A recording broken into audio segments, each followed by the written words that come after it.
The memory is still so vivid it feels like it happened just moments ago.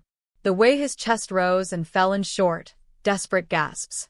The fear gripping my heart so tightly, I thought it might burst. I remember leaning close, whispering softly, "Calm down, son. You're safe. I'm right here." But inside, I was anything but calm. The world seemed to tilt around me, and all I could focus on was his ragged breath and the terror in his eyes. He was only 9 years old then, my little boy who had always been full of life, laughter, and curiosity. But on that day, everything changed. It started with a simple cough, barely noticeable at first.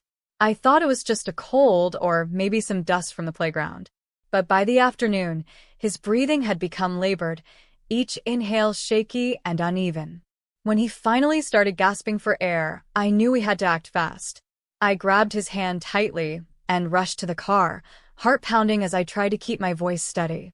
"Calm down, son," I whispered again, hoping my words could reach through his panic. His eyes met mine, wide, frightened, and searching for reassurance. I wanted to be that safe harbor for him, the anchor in the storm, but inside I was struggling too. As we drove to the emergency room, every bump on the road felt like it might jolt his fragile state worse. I kept talking to him, telling him stories from his favorite books, singing the songs he loved. I hoped to distract him, to keep the terror at bay. I prayed silently, asking for strength and for him to hold on.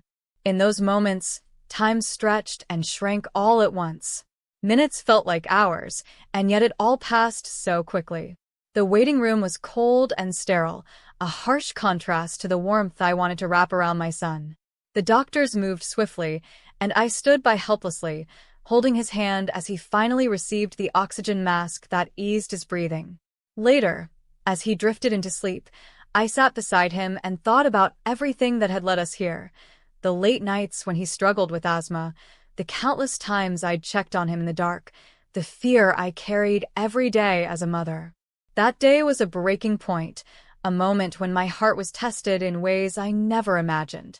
Looking back, I realize it was also a moment of incredible strength, his strength and mine.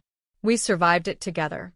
And though the scars of that day remain, they remind me of the fierce love that binds us, a love that never wavers, no matter how hard the fight. The days that led up to that terrifying me of the fierce love that binds us, a love that never wavers, no matter how hard the fight. The days that led up to that terrifying afternoon were like any other, yet now I look back and realize how much had been quietly building beneath the surface. My son, Ion, had always been a lively child. Bright eyes, endless questions, and a smile that could light up the darkest room. But he'd been struggling with his breathing for months. It started as something small, an occasional cough during his soccer games, a few wheezes at night, but I chalked it up to allergies or a passing cold. We lived in a bustling city where pollution was a constant battle, and children often caught something in the air. I tried not to worry too much. But as a mother, I felt it in my bones that something was off. His laughter came less frequently, replaced by sudden bouts of silence when he tried to catch his breath. He would sometimes wake up gasping in the middle of the night, clutching his chest.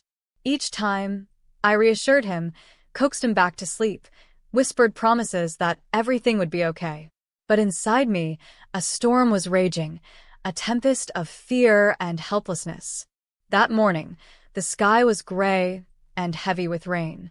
We had plans to visit his favorite park, a small oasis of green amidst the concrete, where he loved to run and play with his friends. I packed a small bag with snacks, water, and his inhaler, something I was still reluctant to fully trust. I hoped it wouldn't come to using it, but it was there just in case. When we arrived, the park was buzzing with life. Children chasing each other, parents chatting on benches, dogs barking in the distance. Ion ran ahead, his laughter ringing out like a melody I cherished.